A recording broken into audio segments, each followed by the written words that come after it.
Welcome back to His and Hers Movie Podcast, episode number 9. I am your domestic abuse partner host, JP, and joining me as always, you might think that she is invisible because I talk so much, Carly. We're both podcasting out of southwestern Pennsylvania. How are you doing tonight? I'm all right. That was clever. Because the movie we're about to talk about really parallels our relationship. Am I right? No. Oh, okay. We're not supposed to share that on the air. But anyway, yeah, I'm good. How are you doing? I am doing swell. I actually had a really good day today, so I am doing good. That's good. Very good. Yeah, so this is our episode of The Invisible Man 2020. The homie Lee Winnell coming back to the directing chair. So that's pretty cool. We will get to that later. We're going to get into our weeks. We will talk about our watches for the week. A classic review of the original 1933 Invisible Man. Yes. And then, of course, get into our featured review of Invisible Man 2020. But first up, as we do around these here parts, how was your week? It wasn't too bad. Unlike the last week where I felt like I had no time to do anything, this week I have been kind of taking it easy, and I've been resorting back to my old ways of just going to work, then going home, watching a move, and just kind of chilling out. So it has been nice. I like to just sometimes take a break and not really do much and just be able to, go home from work and watch movies because I'm super tired after work. So it's nice when I don't have anything going on. So that's pretty much all the excitement I think that I've had really going on so far this week. What about you? I've had an interesting week. I always can never remember what had happened and what last week ended and when this week started, because we record these episodes sometimes different times, but we also record them in the middle of the week usually. So it's it's like Wednesday to Wednesday, what happened. It's easier to think like Sunday to Saturday, but I'm gonna be starting a new job tomorrow, which I'm pretty excited about. Which I actually am currently still at my current job, so I actually have a 16-hour shift tomorrow, which is pretty insane. But I'm very happy with this. I was super nervous about it, and I went and met some people today, and I feel good. I feel like this is probably the right move for me, which is way more better than I felt previously. So that's exciting. And also, what else? We made a video. Oh yes, we did. See, yeah, I forget everything that I actually do in the time period. But yes, we did make a video, and it is on our new YouTube channel. Am I right? Absolutely. We created a new YouTube channel. A few things about that. It is called His and Hers for right now. But it will change. I believe we'll have to put His and Hers Movie Podcast or His and Hers YouTube or something like that. After we get 100 subscribers, we can make a custom URL, and I think that's when you do your official channel name thing or whatever. So right now, we will have a link into the description of this episode. But this YouTube channel is going to be fun. So the first video that we did is a MRE or Marie taste test. It's a review. So MREs are meals ready to eat, and like that one guy in the comment section pointed out. Yeah, I'm already getting smart with people in the comments. Well, fair warning, I'm not one of those people who reads a kind of a smart ass comment and then doesn't say anything. I'm one of those people who comes back at people twisted. So yeah, I'm just saying. Coming at me twisted. I just dissed the kid. Yeah. Okay. Yeah. Inside joke. And anyway, so I did. You might see some weird comments because I posted it in the MRE Reddit. So like Oh. we're getting people who are like MRE fans and not necessarily movie fans. So Right. they're probably like, what the heck? These guys are so noobs. Yeah, they're Um, probably actual. You probably have like actual people in the military being offended by us being more. Good job, dude. I didn't know yeah. you did that. That's probably what helped with some of the views, because it did way better than I expected for our first video on a channel that had 0 subscribers. Mhm. But we already, I think, are at like 32 subscribers, 31, somewhere around there. So, wow, pretty cool. I want to push to 100. Maybe we will even give away. Actually, you know what? We will give away something when we hit 100 subscribers. So, please subscribe if you haven't. We really appreciate it. It won't just be food videos, but that's something that we do. It's more of an all-purpose channel. I want, like, there will be movie reviews, there will be like out and abouts, like hunting videos where we hunt for movies and stuff like that. Maybe even some like movie night stuff. I don't know. We'll like, for example, the Valentine's Day thing that we tried to do that was a little bit of a fail. Maybe we'll do like an actual video companion piece to stuff like that we do, like sort of like maybe like vlogs or something like that. The only real setback for me is just the editing time. I don't really have a ton of time to edit, but once 22 Shots goes on break for the summer, I'll have more time to do stuff. But we want this to be a channel to where you could sort of see into our regular lives too. We do a lot of the fun things that we do is like eat stuff and try different things and like do like food stuff. So like we might incorporate some of that food. We got at least 2 more MRE videos planned, and possibly even more if they go over well. That was a really fun video to shoot. I had a good time with it. But there's also other things that I thought about. Like I have a cookbook, a ramen cookbook that Jeremy bought me one time, which I thought was funny. Maybe we'll try some recipes out of there. That would be nice, quick, easy videos to do. I think that if you guys aren't interested in that, still subscribe for the movie stuff, because there will be some movie stuff related on there too. We might do like, post-theater brief thoughts. I don't want to do the exact same content that we're doing on here, but you never know. We have some conventions coming up. I would like to vlog those. That would be fun. So, you never know what might show up on the YouTube channel, but I'm really excited about it. It's a nice little companion piece to the podcast. So if you can, we would really appreciate it. If you guys, like and comment and subscribe. Like, I know that's a cliche thing to say, but as somebody who's done YouTube for almost a decade, I can tell you that whenever my videos have a lot of likes and comments, they do better. It's just facts. It shows up in more random sidebars and stuff like that. And who knows, maybe the YouTube channel can actually be something one day. That would be cool. But for now, we're just happy with giving you guys some bonus content. I hope that everybody's enjoying these shows. I could say, honestly, this is the funnest and most passionate thing I've had since 22 Shots. And I've been part of a lot of different side projects and different short-lived podcasts, long-lived podcasts, and I can tell you right now that I look forward to keeping up on this.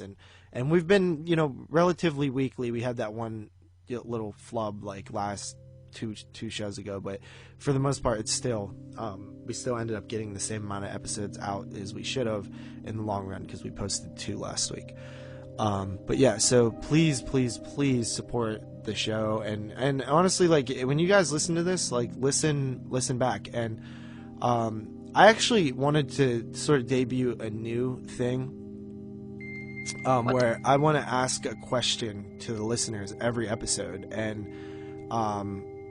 every once in a while, I'm gonna pick a random comment on the podcast, and I'll send you guys like a movie or something that answered the question of the week. So my question this week is, what is your favorite Universal monster movie and why? Answer that in the comments below, and I will probably pick somebody to win this week. I have a couple of extra things that I have doubles of, so leave a comment either on the YouTube channel, which, by the way, actually this show won't be up on the YouTube channel yet, but in the future, all of these shows will also be on the YouTube channel too. So if you're like prefer YouTube over like iTunes or whatever, you can do that. So yeah, but leave a comment in the Facebook group under this episode of your favorite Universal monster movie and why. It doesn't have to be super in depth, but if you feel like going in depth, go ahead. But just I like the Creature from the Black Lagoon because I think it's the scariest. That will suffice.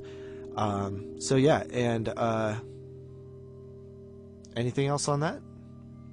Yeah, I was just gonna say, that was all well said. I have actually just today I got up to episode 6 uploaded to the channel, so hopefully by the end of the week I'll be caught up with, all the actual podcasts, putting them on YouTube, if you guys prefer to listen on YouTube. So, there is that. Much like JP said, please subscribe and comment and all that, because not only does it help the channel, but it motivates us more to, put out more content. So I'm excited for it. I'm excited to see how we grow and what we go on to do on the channel as well, because I think we can have a lot of cool, fun, funny ideas. So I agree. Yeah. So also this week, I've discovered something about myself that I probably knew, but it came to full fruition this week. And that is that I'm an addict. Oh, yeah? Yep. 100%. So, yesterday, Jeremy shared with me that Walmart had 2 4Ks that I was particularly interested in. They're both horror movies, and they were $8 each. And it was Puppet Master, The Littlest Reich, and Mayhem, Joe Lynch's Mayhem. And I was like, wow, I want those. So we were all like talking about them and stuff in our chat, and like he always knows like more stuff than me about things like this, but he was like, oh, look, which this is just weird when I think about it, but he's like, oh, your store has it. And I'm like, okay. So like that's what, if you guys ever wonder why Jeremy doesn't watch 1985 movies or is like not watching all the stuff he's supposed to, it's because he's looking at what my Walmart has in its store, and what local theater is getting, because he sends me messages like that all the time. He's like, wow, the Waterfront's getting that too, and I'm like, yeah. I didn't even know about that, but that's cool. Yeah, so he's like, these, he sends me a list of the stores that have it. So I was like, oh, sweet. It doesn't look like my store in like where I work has it, but the one that's like closer to my house has it. So let me first, I did check the regular Walmart like where I work, because I was like, hey, maybe they do have it. I checked. They did have a spot for it, but it wasn't put up. So I was like, you know what? I got off at 11 o'clock last night, and I'm like, you know what? And I shouldn't even be spending money right now, but I was like, you know what? I'm going to drive like 30 minutes away, and I'm going to go to the other Walmart, and it says that it has it, and I'll go pick it up there. So I went there, and, well, they had it, but they didn't have it. So they had the yellow tag, like the spot for it. But it wasn't there, and there was nothing there. Like it was like so unstocked, and I was like talking to the lady back there. I was like, you guys a little bit short staffed? And she's like, yes, very. And I was like, yeah, it's pretty bare over there. And she's like, we're doing a complete rechange. She's like, we do that like every like 6 months or so. And I was like, yeah, I noticed sometimes, like every week they get new titles, but every once in a while they do like a complete overhaul in the Walmart movie section. And whenever they do that, it's like a pain, because it takes them like 2 weeks to like get everything stocked up, and it's really annoying. Other Walmarts aren't like that; they do it way faster. But these guys slack heavy with these overhauls. Like it just takes forever for the new sections to come out. But I always get excited, because that's where the most like cool stuff. Like that's whenever the like, oh cool, they have this and this, and they didn't have this stuff, so. That's really exciting. So I was like, well, is there any chance that like you got, because it says on this app here that you guys have this, but I'm here and I don't see it. And she's like, yeah, I'm not going back in the back to find it. And I was like, yeah, that's fine, I understand. It's like 1 a.m. And if you're wondering why it's 1 a.m. is because I got stuck talking to my friend after work, and was BSing with him. So by the time I got to this Walmart, it was like 1 a.m. already. And I'm like, man, this is, I can't believe I drove all this way. And then on my way home, I was like, there is another Walmart that's like 40 minutes away. I was like, if I go now, but I'll get back at around 3 a.m. And I was like, you know what, dude, that's just ridiculous. I was like, no, you're not doing that. And I was like, I made myself go home, but I kept thinking about it all night. And I was like, well, in the morning, I have to go towards that way anyway for this new job. I'll check that Walmart when I get there. So I go to this Walmart, and they don't have it either. It's the same situation, but this one's a little bit more stocked. So I was like, well, at least we're making progress. So I went there. I was like, there's nothing here. There happened to be a Dollar Tree that I've never been at, and I was like, hey, maybe I'll stop there and see if they have any moves. And I did, and they didn't. And I was like, okay, that was a waste of time. And then I was like, all right, let me drive back home, which is like a 40-minute drive back home. Drove back home.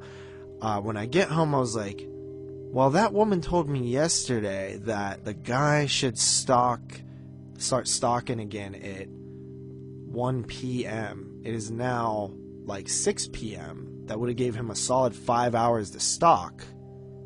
And before I even finished that thought, I was like, I'm gunning it. And I went another, so I drove 40 minutes back and then another like 20 minutes to where I was going, to the other Walmart. I get there and they have it. So they had both of them, and I bought both of them. And then as I was walking out, I seen this Bigfoot movie that was only like $3.70 and I was like, hey, I like Bigfoot movies. Let me grab this too. And then on the way out, I saw this Ice Cube t-shirt, and I was like, oh, I need this, but I can't need it now, so I didn't get it. But I did buy a Jaws t-shirt last night at the first Walmart I went to when I came up empty. So at least I got something. And long story short, I spend a lot of money. Yeah, dude, I'm not at all to that point of crazy yet. I mean, I do not care to buy stuff brand new. When he was sending me that, there was like, oh, he got his, and I was like, my adrenaline started going, and I was like, oh, dude, what? I can't wait till I get off. Like, I want to go see if this store has it. And I was like, I just wanted them really bad. And I'm not even I probably won't even watch them.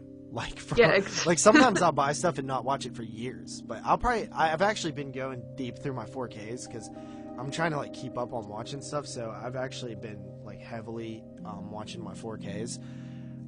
Like I watched, I think like 3 in the past like 2 nights. So I probably will get to those, but it's just funny. Like my adrenaline was going. Like I was just like, yeah, I can't wait to go. And like when I finally got him, I was like super happy. But yeah, that's that feeling of adrenaline and almost convincing myself after driving like an hour that like, and it was like 2 a.m. that I was possibly gonna go to a third Walmart at 2 a.m. and get back at 3. That's when I was like, dude, you have a problem. Especially because it's for a movie like Puppet Master 20. And actually, just so you know, that movie is awesome. Like it's the best Puppet Master they've ever made. It's nothing but gore and craziness, and it wasn't made by the people who made any of the other Puppet Masters. Yeah, I mean, I haven't seen it, to be fair, but it's like a soft reboot. Mm-hmm. So but honestly, it is one of the funnest. Like it was one of the funnest movies like 2 years ago when it came out. It's all gore. It's just all gore and fun. And it's on 4K. I was like, that's pretty cool. So I was, that aside, Puppet Master, The Littlest Reich is cool. But, to be fair, I actually own it already. Right.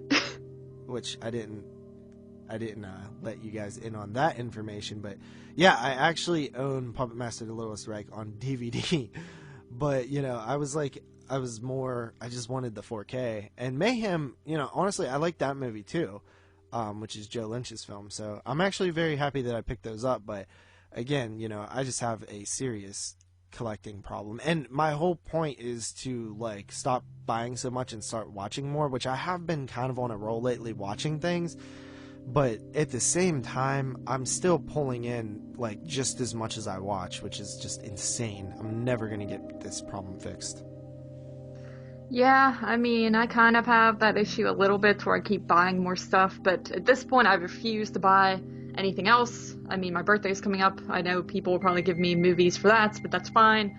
But, yeah, I don't know. I just don't have that issue quite yet. I don't like buying movies brand new because I don't like spending a lot of money on my movies. I'm still in that phase of collecting where I'm good with going to the thrift stores and the used DVD stores and buying stuff there. I will say I have become kind of, as you say, a Blu-ray snob, where I do get bummed out if I have something on DVD. I'd rather find it on Blu-ray.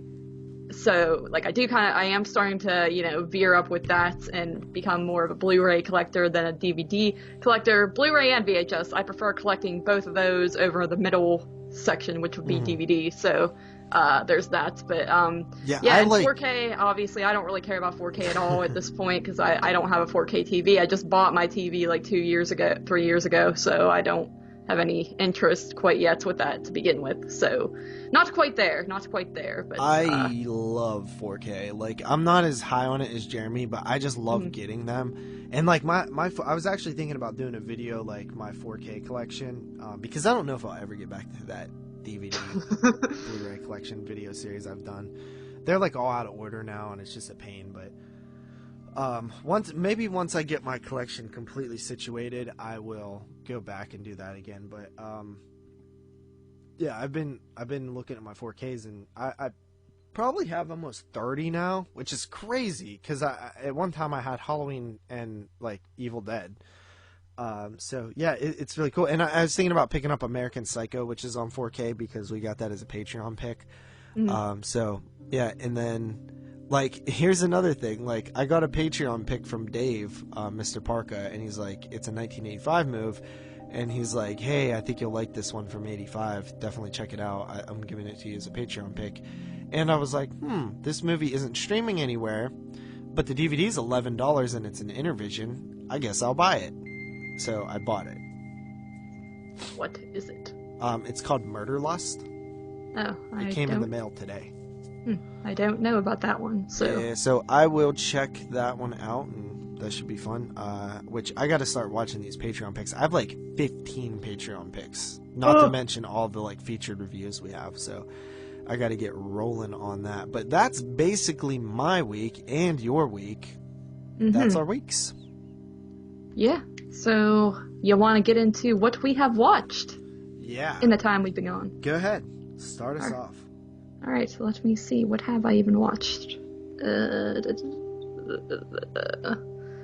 Alright, so to start off, to continue along with my little YouTube series that I do, I watched Cold Prey. That was next up in my collection, and Cold Prey, that's basically a slasher that came out, I think that's from 2006, I believe, and it is subtitled, I forget exactly where it's from, but it's basically about a bunch of kids who go up for a...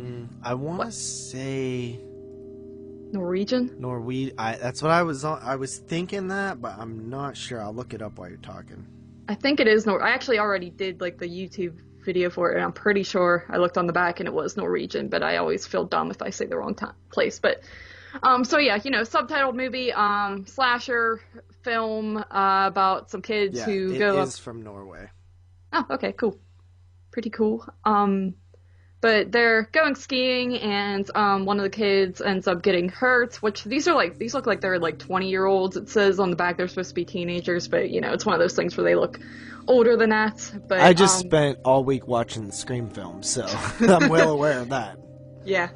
That's not a big deal though, especially for this movie. Obviously it doesn't take place in high school, but yeah, so one of them ends up getting hurt, and they seek refuge in this abandoned ski resort, and they're all kind of just hanging out and, having a fun time for a little bit, and then they begin to realize that they don't think they're alone there, and they might be in danger, and yeah, things kind of escalate from there. I dig this movie. It's, that snowy, isolated setting that I really, really enjoyed. It's become one of my favorite settings. I feel like there are some moments where it's a little bit slow and there's not like a whole lot of action or anything like that. It's a lot of just kind of the kids sort of hanging out and talking and dialogue and stuff like that. But once you do get into things, there are some pretty good bloody moments. The look of the actual killer is really intimidating and creepy, just the way he's all dressed up in his snow gear, and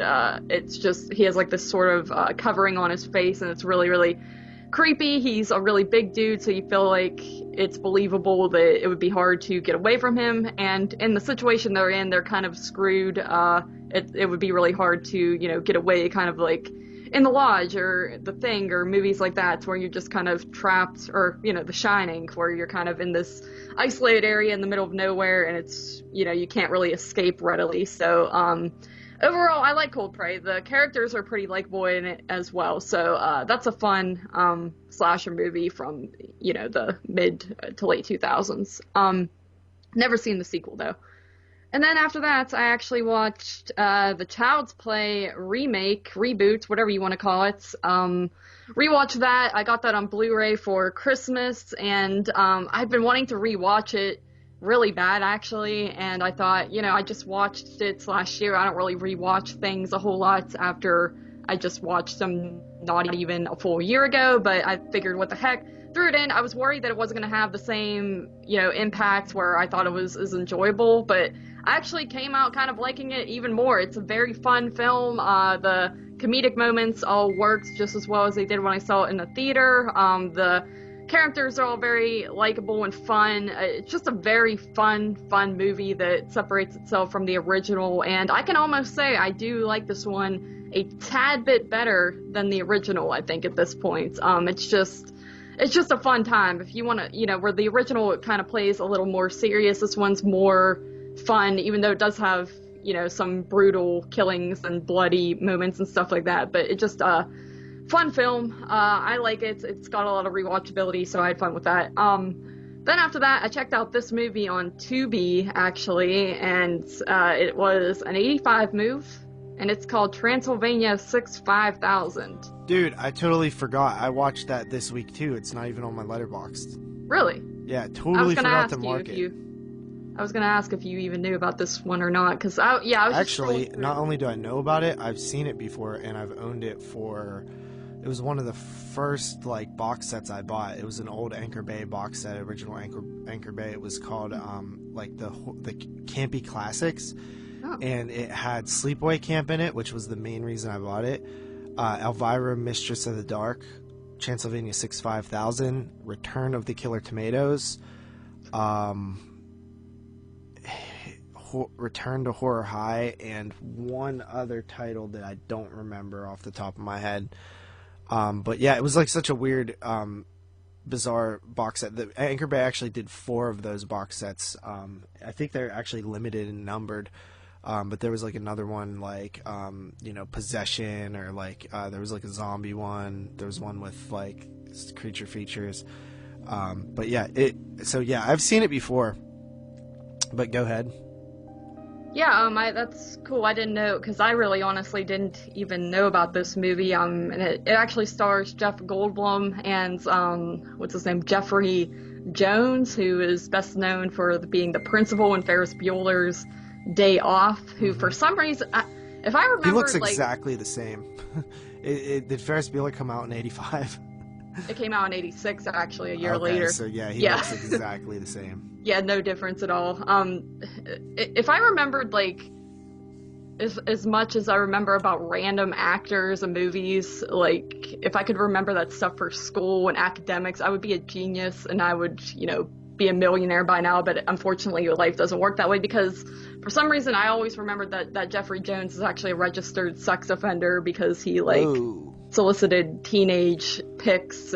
Yeah, it's gross, like, way back in the day, and, yeah, just a random fact there. I watching this, I was like, I remember this about him, because, you know, I just look up random actors and it always sticks with me, but he looks like he would be, honestly, a creepy guy like that. But anyway, to the movie.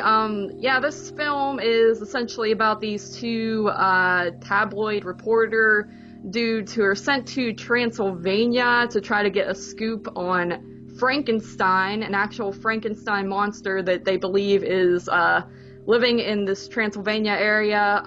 You know, they go there and they're pretty much laughed at every time they kind of tell people what their assignment is, to essentially find the real Frankenstein's monster, because, obviously that's just a story, as most people know, but they soon find that, like, there's something a little bit odd about Transylvania, and yeah, they start to uncover some weird aspects.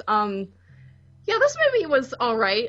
It's more comedy. It's a comedy horror film, and it plays off as a little bit more comedy, I would say, than horror. But by the end, it gets kind of interesting because you get, it kind of ties into a bunch of the classic Universal monsters, which, that kind of ties into what we are talking about here. And yeah, it was a fun movie. I didn't love it. I thought it was a little too quirky for me.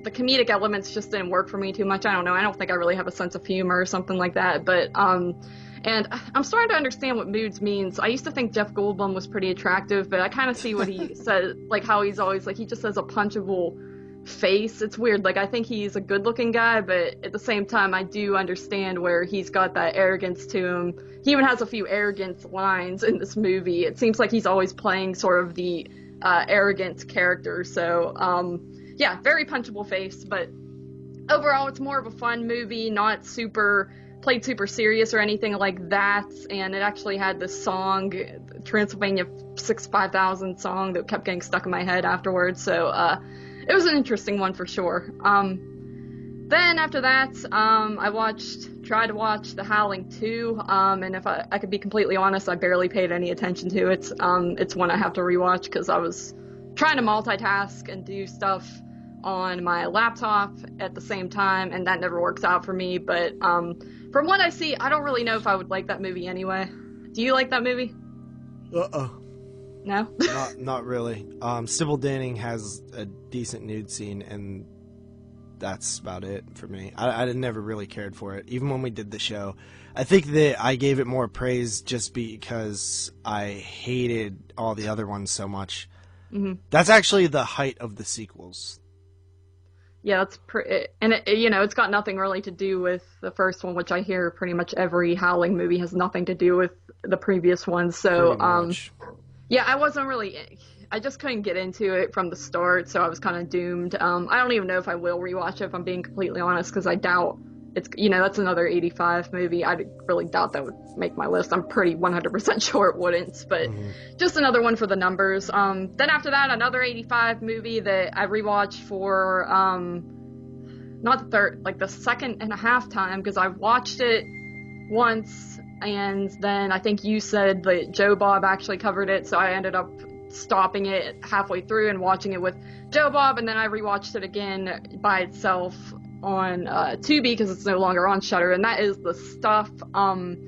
This one I didn't care for as much as I was hoping to. I thought it would be more fun, but it's got a lot of social commentary and things like that about the media and just sort of that mind control aspects to it going on that I just thought it was going to be played more of a fun movie. I always thought it was going to be very similar to The Blob or something like that, but it's not. But at the same time, it's a good movie. I did enjoy it. I don't think I enjoy it as much as The Next Guy, but originally I was at a 6 out of 10 when I first watched it a few months ago, but I bumped it up to a 7 out of 10 because I do think it's a pretty good film. I just get a little bit bored by the ending, I guess the final half of it, but overall it's a solid movie. I see what it's trying to do, and it does have its cool moments with the actual stuff and just the effects. I love those sort of just effects with like gooey substances and like weird things like that, if that makes any sense. But yeah, and that is all I have watched. I also watched Hollow Man, but I will get into that a bit later. So what have you watched? All right, I've also watched a lot of stuff. That was a lot of stuff from you, by the way. I know. So I finished off the Scream films because we did do them on 22 shots. By the time you hear this, that episode will be out too. But it is available on Patreon right now, as if people listening can hear me right now, as in when I'm saying it. But yeah, Scream 3 surprised me. I'll kind of, I don't want to get into it too much, you know what I mean? But yeah, it surprised me, whether that means good or bad.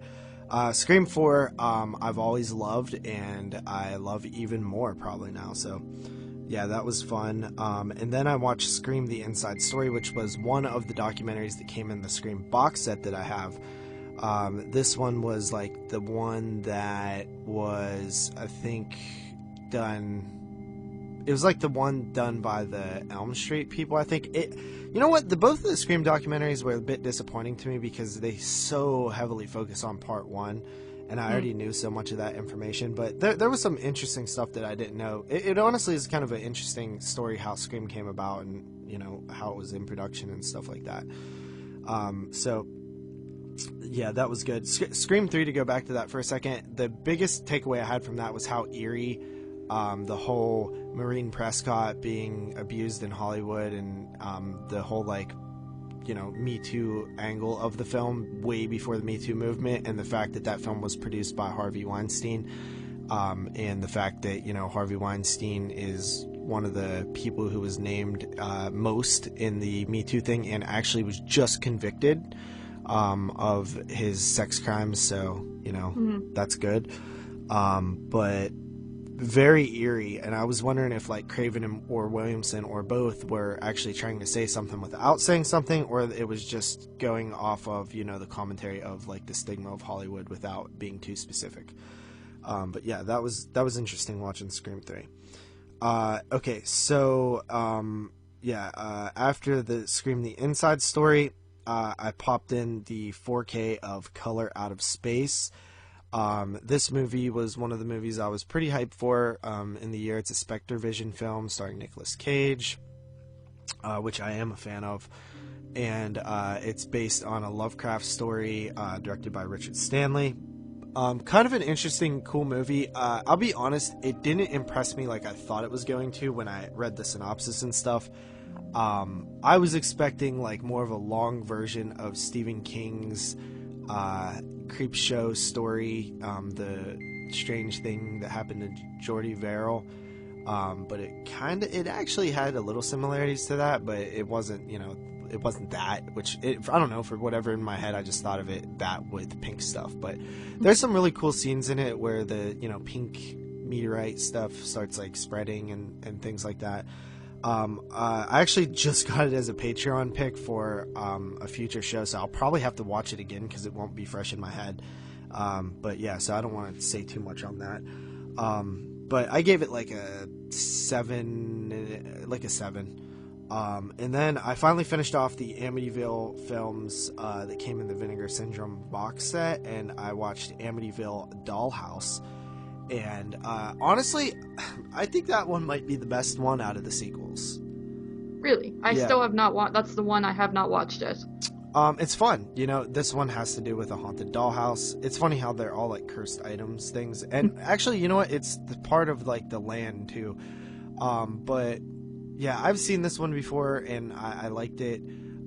It's from 96. I watched it for the 96 show that we did way back in the day. And there's some weird creepy stuff, like there's this kid's like dead father. It's so 90s because it's a woman and her son marries a guy and his son, and then there's a daughter that I can't remember whose she belongs to, but the youngest son, he is seeing visions of his dead father, who's basically saying like, hey, this new father sucks, you know, but he's like real creepy and like, you know, scary. And then there's like this whole like you know, this incestuous angle, which is pretty fun, you know. It's, you know, they touch on that a little bit. There's some decent effects. It's honestly just fun. I gave this one like a 7 or a 6.5 or a 7 as well. It's I like all of those Amityville sequels that came in that box set. New Generation is definitely the weakest, but the Evil Escapes, It's About Time, and Dollhouse, all very solid for me. So I really like that box set. Then I watched, which I didn't even mark here, but I did watch it, Transylvania 65000, which is a coincidence too. And I didn't even post that I was watching it, like how I've been on Facebook and stuff like that. Yeah. I totally forgot about it. I would have probably never remembered it had you not mentioned it. But yeah, I actually don't like Transylvania 65000 very much at all. Even when I was going through that box set back in the day, I thought it was the weakest film in there. It's just boring. It's like the humor is way too campy for me. It's just super silly. The only thing that I like is the end where they're explaining away all of like bullshit. Yeah, I like that part. That was funny. But it's like slapsticky funny, like just almost. I don't know the humor, but it's just not my favorite kind. It reminds me of like the Abbott and Costello meets Frankenstein, but like for the 80s or something like that. That type of humor. Yeah, it does. It honestly does. It does remind me of that. And I do like those movies, but I think like, you know, I'm a huge fan of the Three Stooges. Like, I grew up watching the Three Stooges. I love them. I don't think you can do that humor in today's time. It just doesn't feel right. But back then, it kicked ass. So Transylvania 5000, I think I'm at like a 5, 5.5, something like that. I don't really care for it at all. Then I was feeling the mood. I was feeling the mood since I watched the trailer for Candyman, which I probably shouldn't have done, but it honestly hyped me up so much. I was like, dude, this movie looks awesome. Jordan Peele produced and written Candyman. I'm super hype on that. That's definitely the film I'm looking forward to the most this year. But I was in the Candyman mood. I just wanted to watch some Candyman. But I had recently watched the Scream Factory Candyman, and although I could watch it again because Candyman is a classic and I do love it, I was like, you know what? I haven't saw Candyman 2 in such a long time. So I went ahead and popped Candyman 2 in, and honestly, man, Candyman 2 impressed me. I was like, wow, this movie actually is not a bad follow-up to Candyman. It's set in New Orleans. That's like a great setting for it. It gets into the backstory of Candyman. The opening is actually like such a good scene. It's actually, you know, in terms of Candyman, it's right up there with the original. The opening scene where the writer is telling the story of Candyman, and I just like the atmosphere that it sets up. And you know, there's some questionable stuff in it too, but overall I think that it's a pretty solid sequel. And that was actually a title that I had unwatched as well. So to recap that a little bit, because I wasn't doing it, but Scream 3 and 4, Scream 3 was part of that box set that I had, so you know, I hadn't watched those. Scream 4 was sealed still. It was still sealed from whenever I bought it. And then the Inside Story was also part of that box set. So that's another title eliminated from my watch stack, even though it took, you know, 4 films in there to watch, plus Scream 4 was its own title. Color Out of Space was a 4K that I just bought. It just came out last week, and I bought that, and I watched it. So if I buy new stuff, I'm trying to watch it, and then I won't count it as need to watch 2 things if I watch it. Then Amityville Dollhouse, that finished off the box set, so that's another unopened thing that I watched. Candyman Farewell to the Flesh, also sealed Scream Factory that I had from when it came out. So Candyman 2, man, I'm like a 7.5 on that one. That movie, have you seen it? Yeah, actually, I watched it a few years ago. I have it on VHS, as well as the first one, and I remember it not being too bad, actually, because I had heard how horrible part 2 and 3 are. I haven't seen part 3, but I'd heard like how weak they are compared to the first. To me, I remember part 2 feeling like just sort of like the lesser version of the first one. Like, it reminded me a lot of the first one, just not as good, but I remember I still had fun with it. I can't really tell you many details about it because it's been a while, but I didn't think it was as bad as a lot of people make it out to be, so I don't know what I rated, it's definitely not bad at all. I never rated it bad either. Like, when we covered it way, like, in the first 20 episodes of 22 Shots, we covered the Candyman trilogy, and I gave it a favorable review then, and I think I gave it like a 6.5 or something, but I like it even more now, and I respect it a little bit more. I think on rewatch, you're not expecting it to be as good as like the first one, and you're okay, and you've seen it before, so you know, so you start appreciating some of the stuff you might have overlooked the first time. Which I had seen this movie growing up too. It's definitely not only my second time watching it. I've probably seen it, you know, a half dozen times growing up. It used to air on the Sci-Fi Channel all the time, but yeah, it's a good good little sequel there. And you're right, Candyman 3, what you heard about it sucking, it's true, it does suck. But I plan on rewatching it before we see the new one, but I'll probably just wait until it, is closer to that. Just for the fun, because I haven't seen that. I've only seen that twice. And I thought you did rewatch it for some reason already. Oh, okay. So yeah, that was sealed. Another one down. Then I watched Alien, the 4K. That was sealed too. So I was like, okay, I'd knock another one of these 4Ks out. Knock another title off the shelf out. And yeah, it's Alien, dude. It's one of the best horror films of all time. I think I've appreciated it more and more and more and more every time I watch it. I always liked it. Actually, that's not true. I thought it was just okay. Like, it was like Jaws. Like, I thought it was okay, but I never saw what the big hype was about. And then the more I watched it, I liked it more and more and more and more. And, yeah, it's a phenomenal movie. I just love the atmosphere of it. It's creepy. It's like a horror film. It honestly doesn't even feel that sci-fi to me, other than they're in the spaceship. Like, it just feels like pure horror to me. It's such a good companion piece to the thing. So I watched the 4K of that, stunning. And then I was still feeling the 4K, so I popped in the Wizard of Oz 4K, and that movie's from 1939. And I watched that in 4K, and it's actually been quite a while since I watched it. But it's so funny because I had watched it so much growing up. Me and my cousin used to pop it in and watch it on VHS. I, in fact, still own the original VHS that he owned when he was a kid. And I know because one time we were going to watch it at 6 years old or something, and he dropped it, and his house didn't have carpeting, and it was in the it was public housing, and they usually don't have carpet. It's usually linoleum or tile. And it broke the tape and cracked it. And my uncle taped it back together with black electrical tape, and the black electrical tape's still on it. Yeah, so we would watch that thing all the time, and it was fun. It was a good memory, go down memory lane. It's a pretty cool movie. It's definitely kind of trippy too. It's just a weird movie. It's like a stage play, but a film. Mm-hmm. But yeah, I had a lot of fun with it. It was good to revisit. So after that, I think I got on Disney Plus, and I decided to watch Return to Oz, which is the sequel starring Fairuza Balk from 1985. I watched it because it's a 1985 move. And yeah, that movie is definitely way different from the first one, but like everybody says, it's more in line with the books.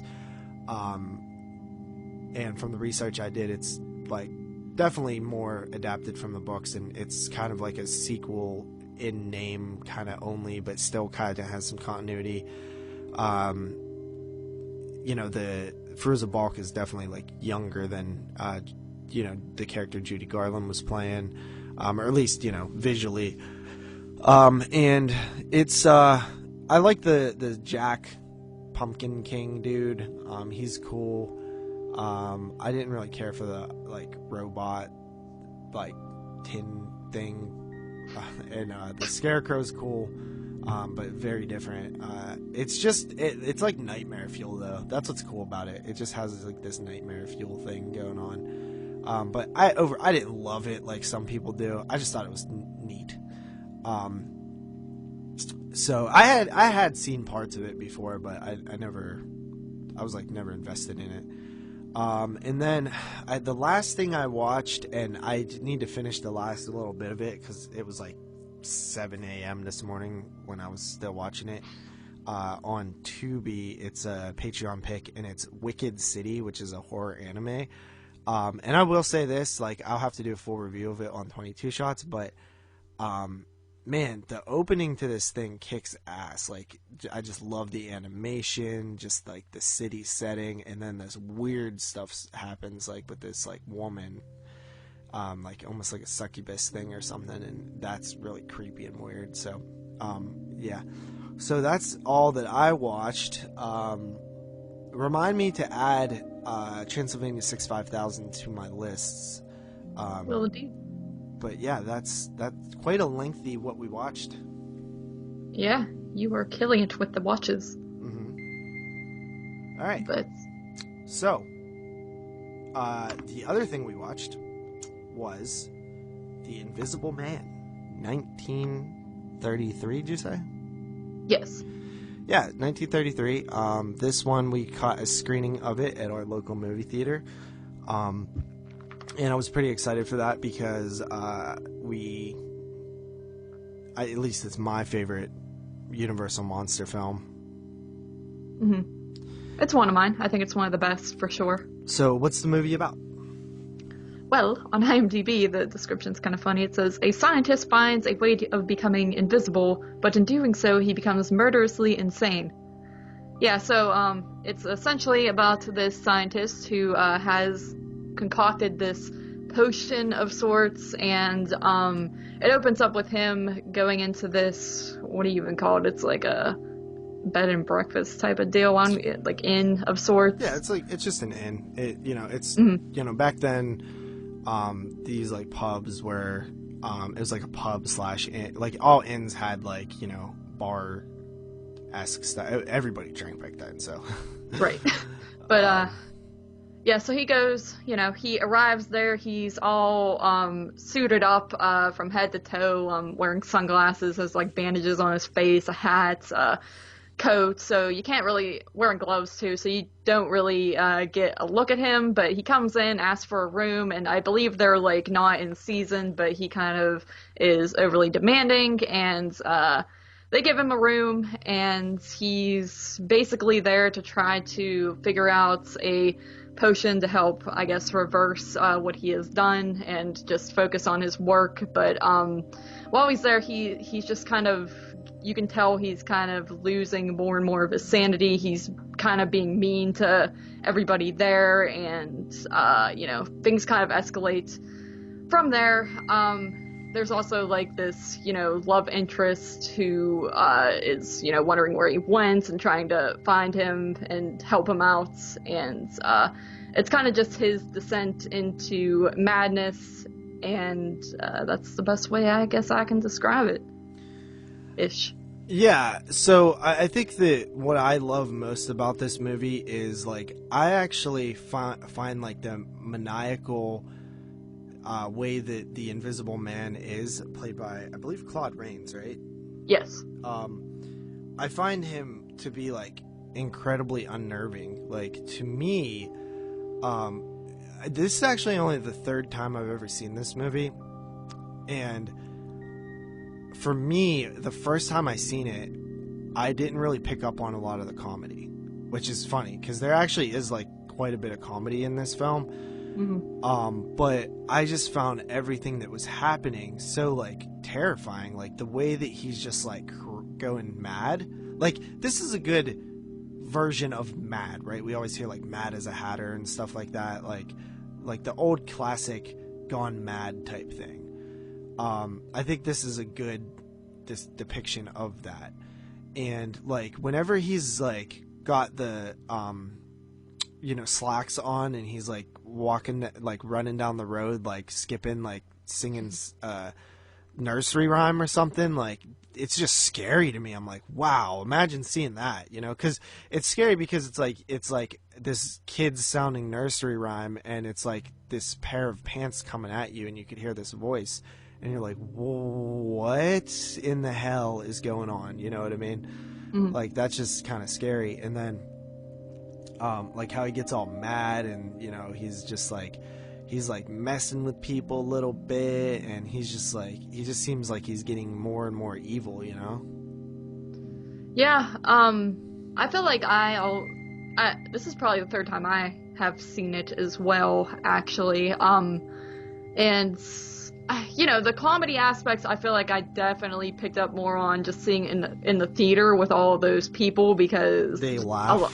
Yes, that really highlighted them. I always knew it was comedic a little bit, but watching it in the theater, everyone kind of took away any horror elements that there were, which is fine. Everyone's a super fan of the movie, and that's cool to see. It was a cool audience to watch with because you could tell everyone really enjoyed it. But Yeah, I think it's really good. I think he plays the character super well. Just the way he talks is really menacing and scary. And, he just arrives at this pub and he's in this room, and the lady, the wife of the owner or whatever, she keeps trying to go up and give him food and take his coat, and he's just so, like, standoffish and terrifying, and you're like, where'd this guy even come from? He's kind of just here invading everyone and being a nuisance. So it is scary. He plays it really well, and when you see him for the first time invisible, there's the part where he kind of unravels the scar from his face and the lady comes up and he quickly covers up. It's done really well, and all the 1933, these effects are insane. They still look good today. Yeah, for sure. Like, you would think they would be dated at this point, but they've held up perfectly. The way they did that is just phenomenal. And yeah, I mean, it's got its funny moments, but then towards the end, when he really starts just going crazy and tearing the town apart and essentially killing people, it's very dark. There's a part where he derails a train and sets a car down a hill and it catches on fire, and it's just goes really dark really quickly. So I think out of all the Universal monster movies, this one has probably the most solid storyline to it, and it's probably done the best out of all of them and keeps you the most invested. So I really enjoy it. It has become one of my favorites at this point. Yeah, I think this and then probably like one of the Frankensteins and then Creature from the Black Lagoon are my three favorite. Yeah, I don't know. I really like Dracula, even though it's the most boring, and obviously it's the first one I really like, even though it's the most boring, but it's the first one to come out. I just always felt like that one had the creepiest atmosphere and felt the most horror out of all of them, because I feel like they're all the Universal monster movies, they're not necessarily straight horror necessarily. They're the type of movies that you could show a little kid, and it's that's good. just because time has passed, but most of them were straight up horror. I mean, I guess, but like, I don't know. Like this one, for example, has comedy elements, and I think all the Invisible. Yeah. What? Well, I mean, those aren't even Universal horror movies. Those are those Invisible Man sequels are just more like spy thrillers and stuff. Yeah. But true. Yeah. So I love The Invisible Man. I give it a 9 out of 10. Yeah, I really enjoy it as well. I believe, what did I give it? I gave it 8 out of 10, which I used to be at like a 7.5, so I bumped it up to an 8 out of 10. All right. And you actually decided to last minute squeeze in one more Invisible Man-esque film, and this was not a Universal one. Yeah. Yeah, I went ahead and watched Hollow Man. I had, kind of dropped the ball a little bit, and I thought I wasn't going to have the chance to watch it. To be completely honest, I didn't really want to watch it. I don't know, something about it just kind of... peer pressured you.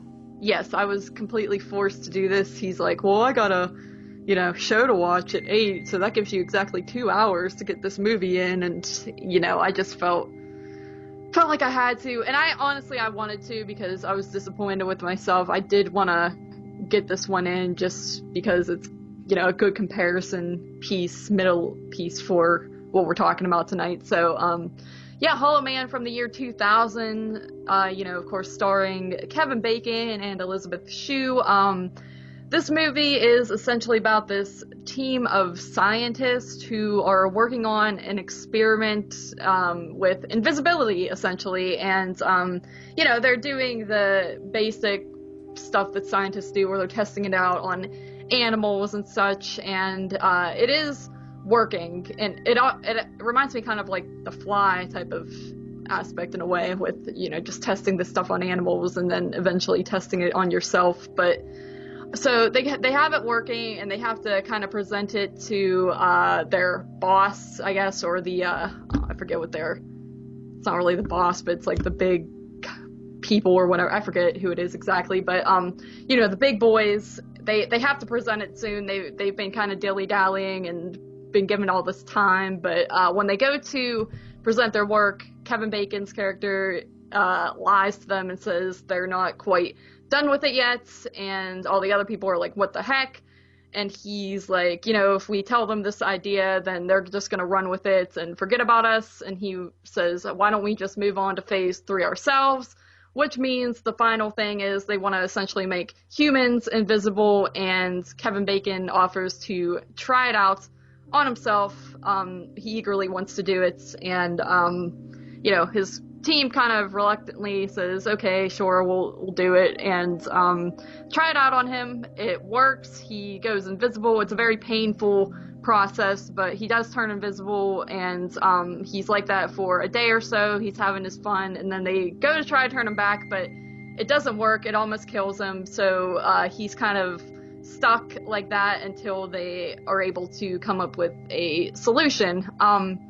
So they make this sort of plaster mask for him and gloves to wear so they can see where he's at all times while he's in this facility and while they work on a cure. But in the meantime, he slowly begins to unravel and kind of slip into his own insanity. He keeps leaving the facility without their consent and going off and doing all this crazy stuff, and it just gets worse and worse from there. He's already, you kind of learn early on, he's sort of this arrogance type of guy, and he thinks he's just the best, and he's sort of in charge. He had a past relationship with the lead female too, right? Yes, the main girl, she is actually his ex-girlfriend, and she's dating one of the other guys now who is also involved with the team of scientists. So it's kind of like this big jealousy thing, and kind of honestly, it's sort of like what you're gonna get with the 2020 version, where this guy is comes off as a bit controlling, and he thinks he's the best, and that's kind of why the girl left him in the first place. But he obviously is jealous and wants her back, and is jealous of the whole relationship. So that kind of plays into his madness. But anyway, to get into my thoughts of the film, I dug it.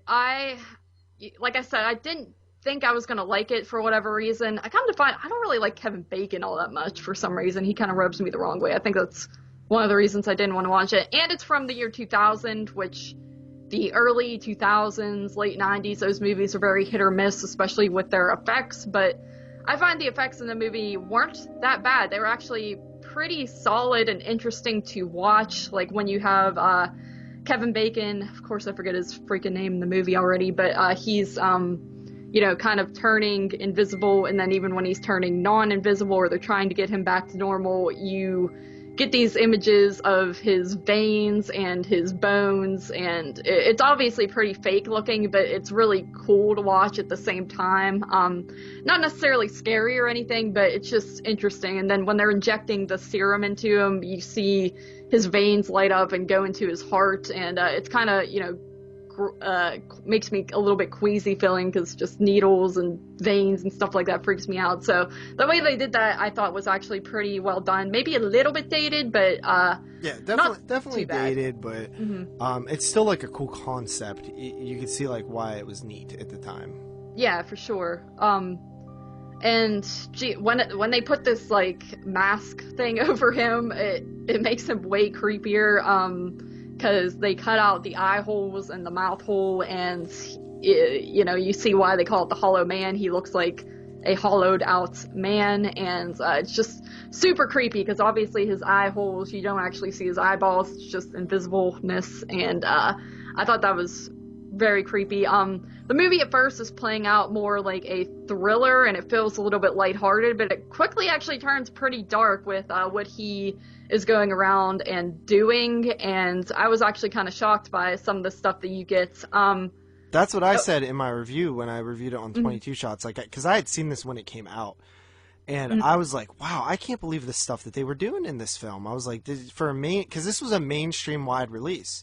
And you watched the original cut, but there is a director's cut where that stuff's even expanded upon. Like, the stuff I'm talking about is obviously the rape scene.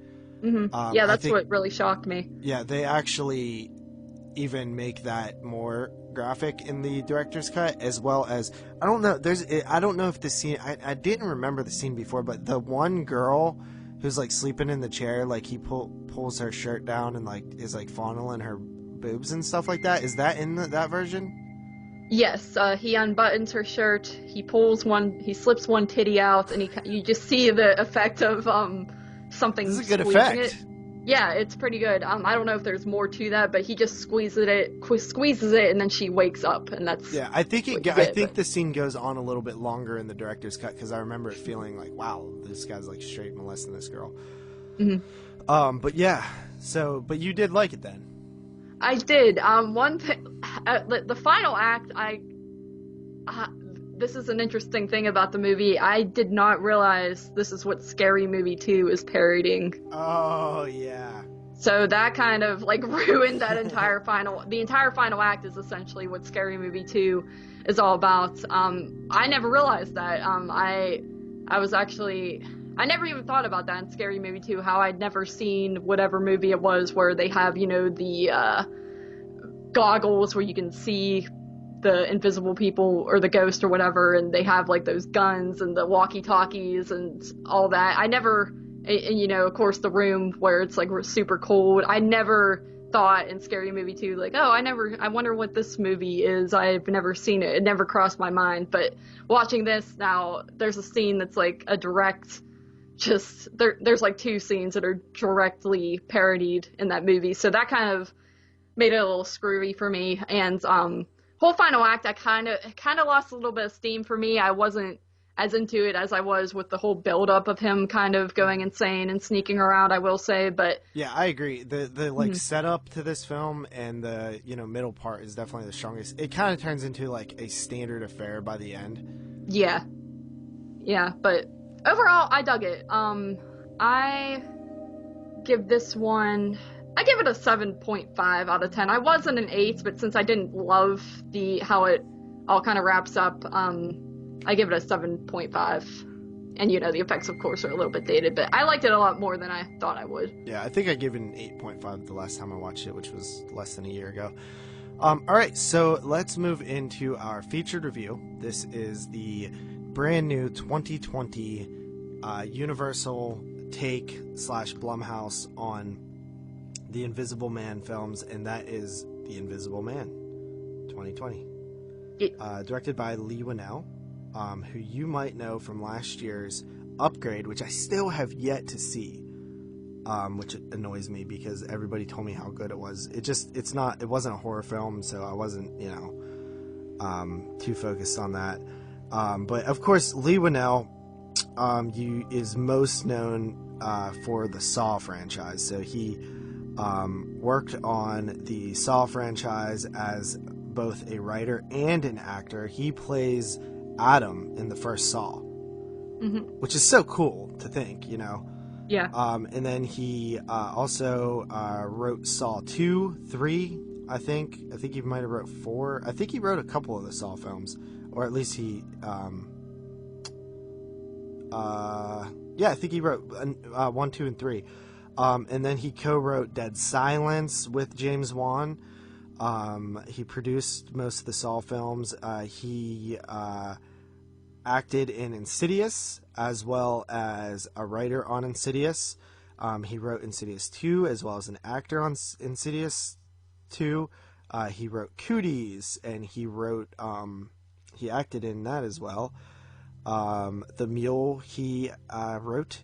Insidious Chapter 3 was his directorial debut, and that's pretty cool because that was a nice little passing of the torch. Great first film, finish up a trilogy for your boy Juan, who you got your start with, and then you could tell by the time he got to Upgrade, he was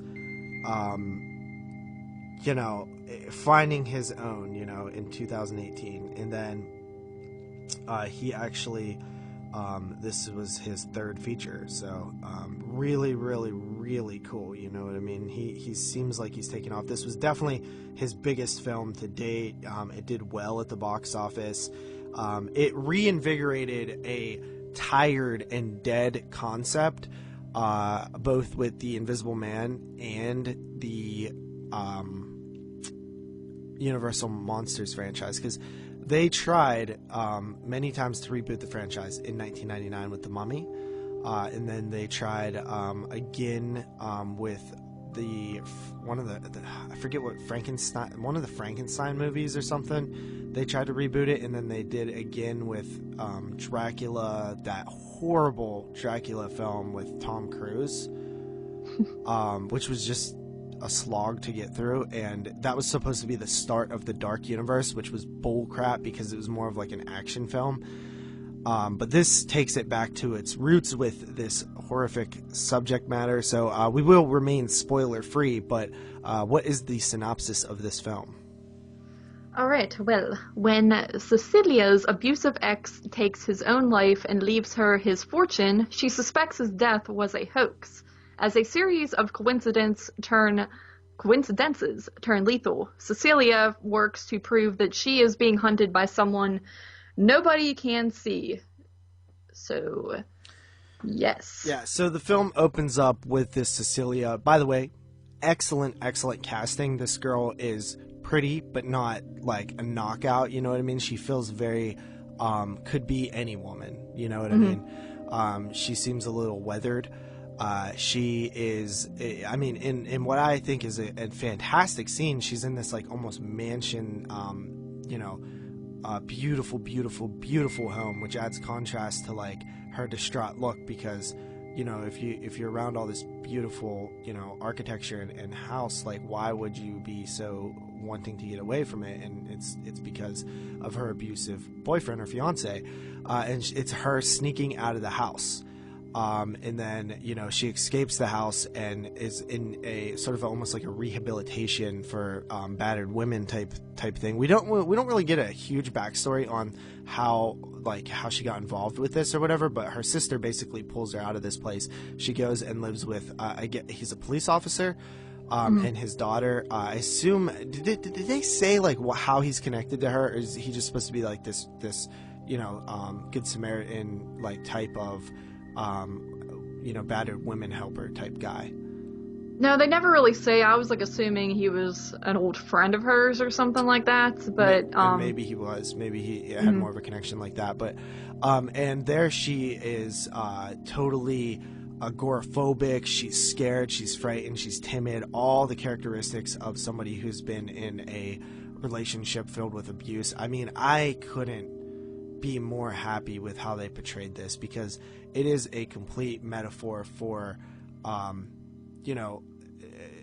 people not because I mean, dude, it's actually really incredible how he tied these two worlds together. Like the Invisible Man, traditional horror films, there's a killer after me. Yeah, sure, there's a killer after you. There's a killer in my dreams. Sure, yeah, there's a killer in your dreams. Nobody believes you. Well, it's kind of like with the whole abuse and both physical, sexual. I don't think there's a whole lot of sexual stuff going on in this, but the actual domestic violence aspect is there, and the whole not being believed thing is very much the type of issues that women deal with when coming out and coming forward with any type of traumatic issues such as domestic violence and sexual assault. So I think that couples perfect with this type of film, because how can you believe someone's invisible type thing? It's actually quite amazing. And honestly, like the more that I thought about this film, the more I realized how clever that was. And so basically she believes that her boyfriend, who was it works, in the film and you just accept it, but apparently he was like this revolutionary tech guy, like, inventor slash, scientist, who was working on, stuff like this. And I mean, we know as an audience what's going to happen here. Like, okay, obviously this guy probably isn't dead, or at least somebody's invisible and messing with this woman. It's called The Invisible Man, but you figure that it's going to take baby steps like most films like this do, and maybe like at first like the chair moves, or like almost like a haunted doll film, or a haunted house film or something, like little things, but it goes pretty fast right away. There's a brilliant scene in which she is pulling her blanket or something across the floor, and it just gets stuck, and like you just see a footprint like standing on it, and like I'm like, holy crap, they're not messing around. And there are so many good scenes like that in this film.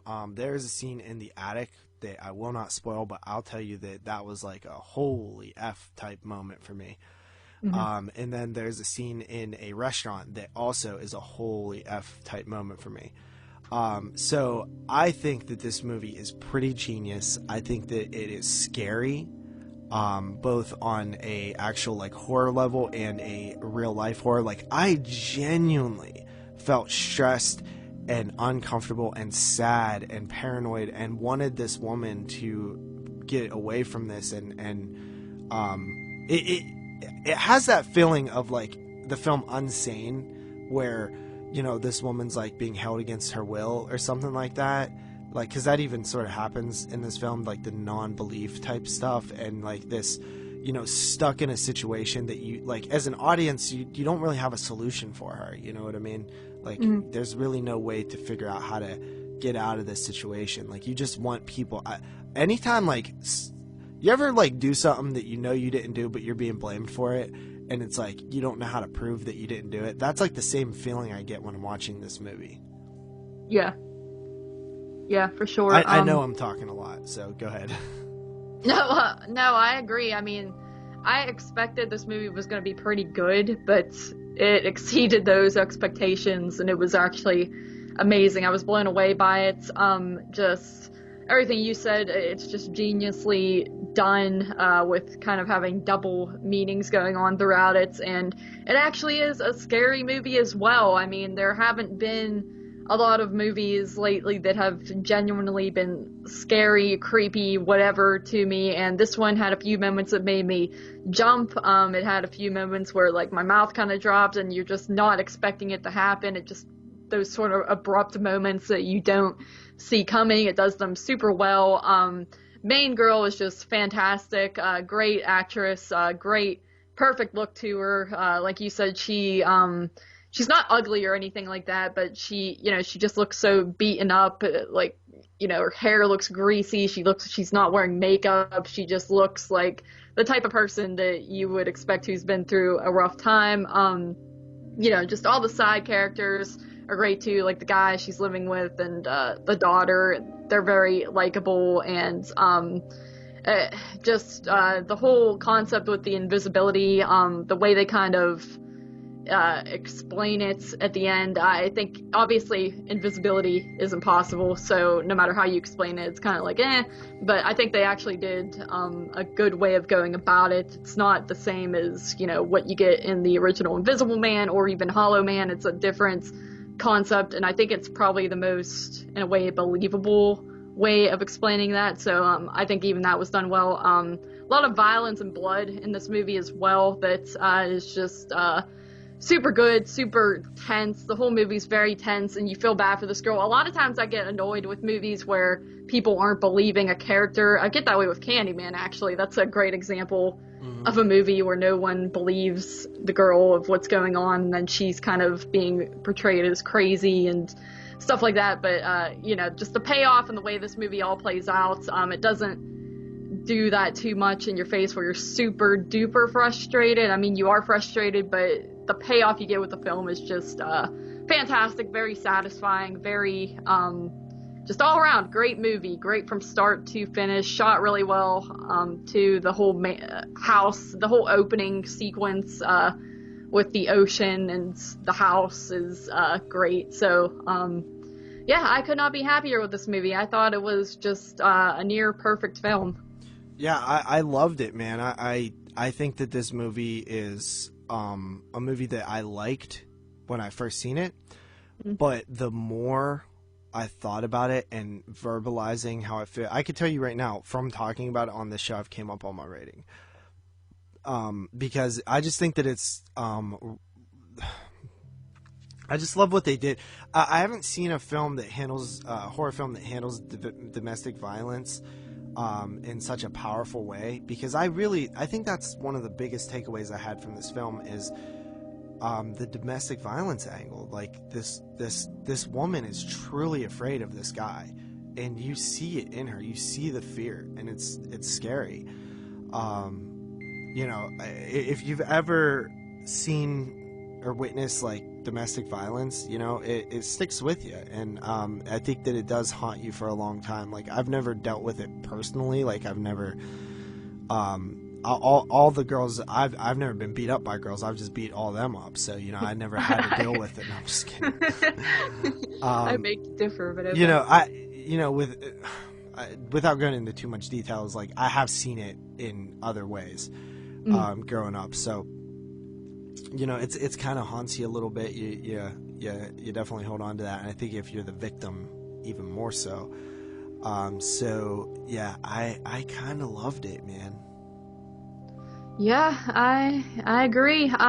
There's a lot of movies that have dealt with domestic violence in the past, but they're usually thrillers or like Lifetime movies, or the best example of one is that movie Enough with, of course, J-Lo, and that's one I grew up watching and really liked. But again, they're usually thrillers. You don't really see a lot of horror movies that tackle this in such a brilliant way, too, such a realistic way, because you know, even the guy, her husband, is he looks just like a regular normal dude, but it's very, very believable that you can see it in his eyes that he could be a very controlling person, and the fact that he's obviously rich and scientist, or brilliant guy, he's the type of person who wants to have control over everything in his life, including women and just, you know, his brother and family and people around him as well. So I think it's all tackled very believably for the most part. So appreciate it for that, because sometimes, you know, movies don't always capture that well. All right, so with that said, let's jump into ratings here. I'm coming in with a strong 9 out of 10. Yes, and I second that. 9 out of 10 for Invisible Man. This is a film that I would be surprised if it didn't hold on to a list spot for the end of the year. As you and I know, we were we were in dump month. We were in dump month. I'm not gonna lie. And you know what they say? It is dump month. Yeah. But you know what they say now? It's not dump month. Yeah. Yes.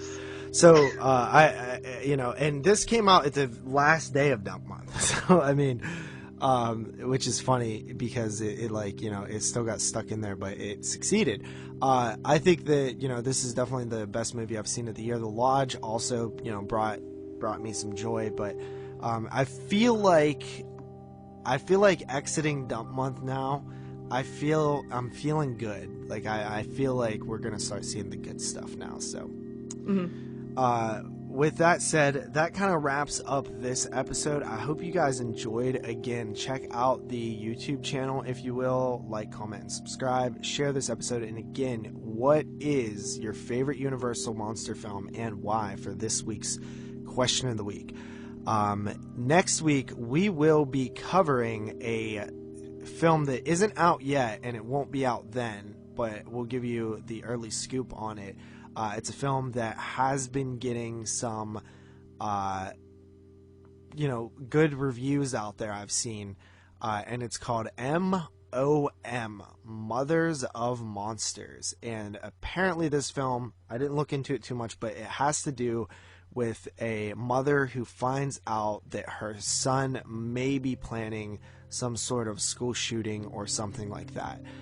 So it sounds very interesting, very controversial.